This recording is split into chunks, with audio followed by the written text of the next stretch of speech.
Hello, today I will be reviewing the Stranger Things novels 5 and 6, meaning Lucas on the Line and Flight of Icarus. They were both released after season 4 in 2022 and 23.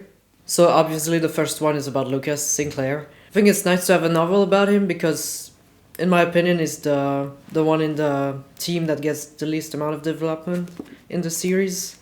For example, we regularly see the families of Mike, Dustin and all, but not really his own. And also he's one of the few black people in this town of Hawkins, in the middle of nowhere. And this book handles topics like the racism he faces because of this. The story is between season 3 and 4, going a bit into 4 until Max visits Billy's grave. And it starts when he's about to enter high school.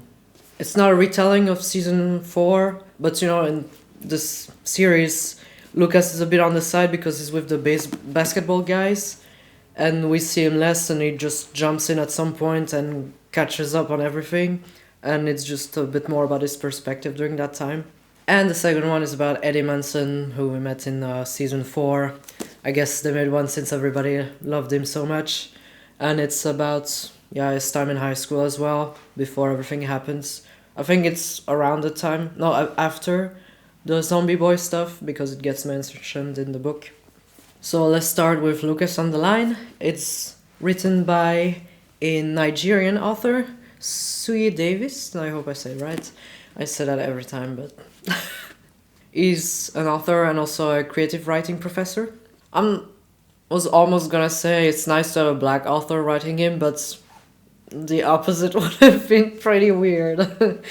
So this book isn't tabbed, as you can see. I had a few of them, but it's actually the second time I'm filming this because the first time the image quality was so bad I just could not edit it. But there used to be a few tabs at the beginning, but after a while I stopped, not even a long while, because I was just reading the story and enjoying it. So it means that I wasn't infuriating or annoyed at anything I saw afterwards. Actually, the tabs that I put, it was because it was interesting. So, unlike, for example, Rebel Robbing, where I had a tab color for cringe stuff. I did sometimes want to tab something, but I just didn't want to stop reading to grab them, which is a good thing. I wouldn't say it was an exceptional book, but it was really decent. And I'll put text when there are spoilers. Will be a little later, but then you can skip ahead if you want to read it for yourself. So as I said, it starts when he enters high school. And, it's a big start, and he wants to try new things and get out of his comfort zone. He has a list with that. Wait, I'll find it. So his little list to survive high school is to make new friends, get out of his comfort zone, try new stuff, be yourself, avoid crises between, your partner and your friends, and to remind himself to live in the present. So it really starts when he meets his high school buddy, who's called Jermaine, or Jay for short. He's also a black dude, and Lucas almost immediately starts admiring him because despite the racism, the fact that he's black, he managed to get into the basketball team, and he actually encourages Lucas to try it out as well. But, he's unsure because he has never really played basketball before and he's really shit at it. But he wants to do something than to join the Hellfire Club, as he said in the series.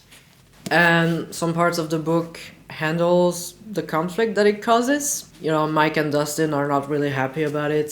So you want to be stuck with the nerds and freaks for 3 more years? And Lucas is mad at them because he wanted them to be more supportive of him. We saw in the series that they don't come to his very important game and just want to ask him to put it at a later date so they can play D&D. As I said, he's shit at basketball, so he has to train a lot, and he does it with Jermaine. I think some people would hate Lucas for the choices he made in the book, but to be honest, I found them to be quite realistic in the sense that he's a teenager, For example, he cannot handle Max's PTSD and depression, which are very heavy even for adults, because he's just a teenager with his own troubles, even if you don't count the supernatural stuff. For example, she was talking to him about feeling shit, and he started feeling kind of angry, Not at her, but at the fact that he just wants to be a normal teenager and do normal teenager stuff with her, like holding hands, going to the cinema. Or he feels bad because he's not stopping Mike and Dustin from being bullied by the basketball team at some point. But, you know, I feel like a lot of us have seen that happen and didn't do anything. And not because we're evil, but just because we are kids. So I found it quite relatable and realistic that he's not this perfect person. We all suck or suck to some extent. It's normal, especially in school. Yeah, like I said, I really like that the author made him that way, more human and realistic rather than this like hero stuff. Because he, for example, with Max, he does think about her and he wants to help her, but he just doesn't know what to do. He tried many things, and at some points he just starts to give up, not because he doesn't love her, but because he just doesn't know what to do, and she's not responsive to whatever he's trying to do to make her feel better. Max, I know something's wrong. Lucas, look. People just change, okay? That's it. I've changed. It's that simple. And one of those things he tries to do for her is to talk to Robin. And yeah, the discussion felt a little know-it-all on her part. But I don't know if it's because of the translation that it felt weird the way she said it. I think it's just another victim of like writing the dialogue like it's text. Something that I really fucking hate. In all the YA books, when they just start talking like Shakespeare, just shoot me, dude. No one speaks like this. Yeah, and that discussion, it wasn't the worst, but still. But in general, the dialogue was fine, I thought. However, I did find some, snippets of that discussion insightful. And that Robin was absolutely nowhere near as insufferable as the one in Rebel Robin, that's for sure. It felt way more like her. So I mentioned that Lucas wrote that he wanted to get out of his comfort zone on his little list. And she points out that it can be hard for other people because you might be part of their comfort zone. And if you start going away, then you're threatening their own, even though they hadn't planned on that.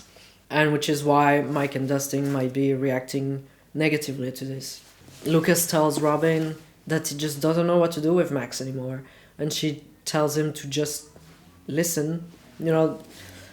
He mentions that he's a problem solver, and when someone tells him something, he always tries to find solution, but she's like, sometimes just listen. Don't say anything, just listen. Something I'm disappointed in, and it's actually happened in most of the other books, is how they'll talk of the upside down and all that there is. There are some references, but it's mostly memories. But let's put ourselves in like Lucas' shoes for a little moments. You've seen monsters, you've seen a whole lot of shit that could happen at any time, because that's always how the season starts. Because it's been like 3 times handling this stuff already. And every time you think, oh, it must be over now. And you can just go on with your life normally, not mention anything. Max has PTSD, depression. All of them should have some sliver of PTSD from it. I know I would. But that's also a criticism I have towards the series as a whole. Because they're so unbothered always. For example, when they're in the hospital, waiting for Mrs. Driscoll, I think was her name. Well, not waiting for her, but waiting while Nancy goes see her. The lights are flickering. And, the shit is always about to go down if the lights are flickering. And then they're just chatting, eating M&Ms. You don't notice it?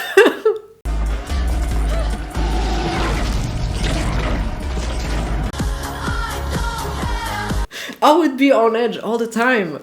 And especially lights flickering, even if you don't have any trauma with them. If a light flickers, you notice it.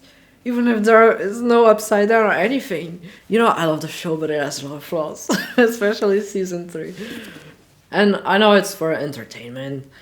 And making it too realistic would be too dark, most probably.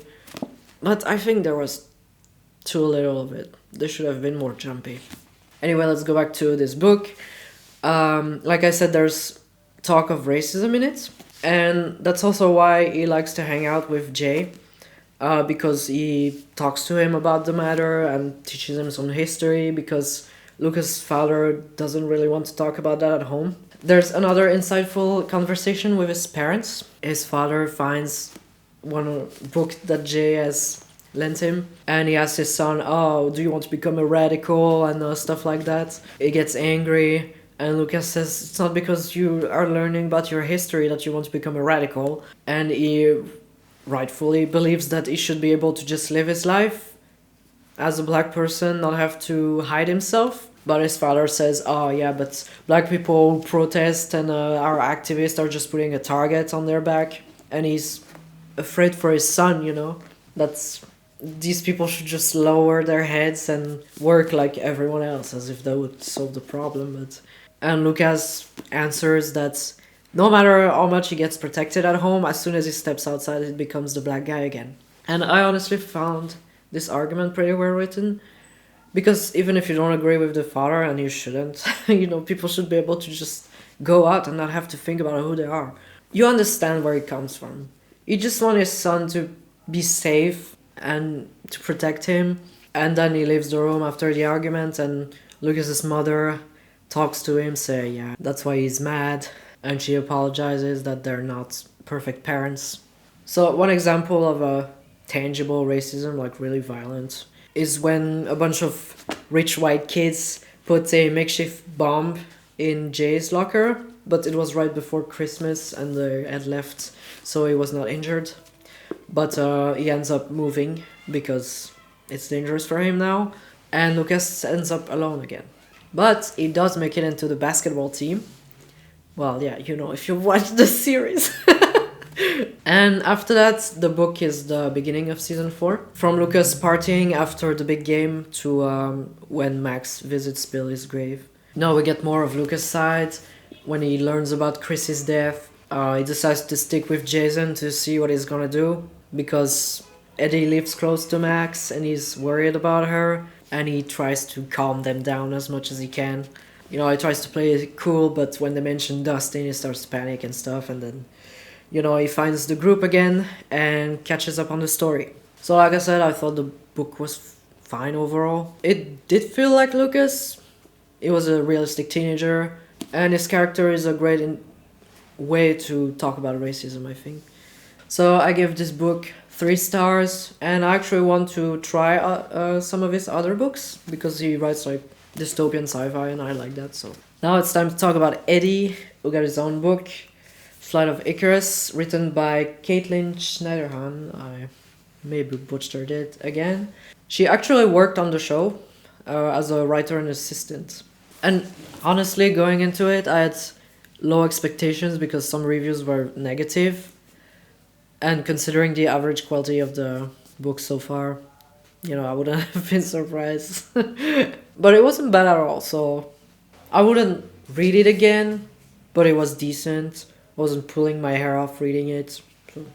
Alright, without going into spoilers, the story is about Eddie doing, I don't know if it was his first attempt at his last year of high school, but he's playing D&D, making music with his band Corroded Coffin. Sometimes he plays at the bar he's working at, and all the while having daddy issues. His father shows up after going to jail for a while, and he wants Eddie to help him for something. There's also a subplot of Eddie wanting to go to California after a friend who had already graduated shows up in town.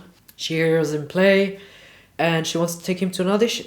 So I didn't really have many issues with this book, but yeah, I thought the premise of that audition was... The friend, she's called Paige. She's working for a label, and she hears him play at the bar. They fall in love, and you know, and it felt very forced in my opinion. It wasn't required. I don't know, yeah, thankfully it wasn't a main focus in the book. Alright, now spoilers. The main focus of the story is how to get to California, since, you know, Eddie is broke. And what his father wants him to help him with is rob a truck full of drugs to get some weed so they can sell it themselves. And of course his father would leave him a share, which is a big amount of money for Eddie, and would let him go to California. And at first he refuses because he doesn't want to lean into the stereotype that all the Munsons are criminals, but he finally decides to do it. And they manage, but it backfires because the two guys who the truck belonged to actually know his father, and they get attacked by them and they set the house on fire. Which is why Eddie is living with his uncle during the series. So another thing, apart from the romance that felt really forced, was a scene at the end with Will. He's entering a record store and his brother goes to the back to get something, and there's just this guy that starts bullying him, and Eddie is like, oh, don't do that, and give him a life lesson and stuff, but it was pretty cringe. We get it, it's a Stranger Things book, okay? You don't have to include Will if there's no good reason. There is mention of him, because he heard about the zombie boy story, so no need to throw him in there just to be like, yeah, it's Stranger Things. And I mentioned, oh, there's not enough talk of the Upside Down and stuff, but in that case, and also in the Robin book, it makes sense because they're not in the story, and they don't know about it at all, and it's a secret, so... You don't have to throw in Will just to to have a reference to it. It's alright. I don't actually have much to say about this book. It's an okay book. As usual, I wouldn't recommend it to hardcore fans who make their own backstories in their minds, because you will be disappointed, of course. Personally, I do like the show a lot, but I'm more of like a lay back and enjoy, rather than trying to figure out everything. So reading these books, I usually enter with no expectations. So it was a fine read if you do that. It's decently written, the characters felt like themselves, and the opposite would have been pretty bad since she worked on the show, so... And I just gave it 3 stars as well for I like it. So after finishing the script for this video, I looked up to see if there were any other books that had come out, because season 5 is still not out, and I was wondering, would I wait until this season to release something else? But, you know, I guess they had to have some filler because they made a book about Dustin. And if you haven't realized yet from my channel, I will read them all. So that will be the next one. And I also saw that there was a horror stories book about Hawkins, and I want to grab that one as well. So if you want to be notified when I do, just subscribe. It's not like I spam. And I'll see you in the next one. Thank you for watching. Bye bye.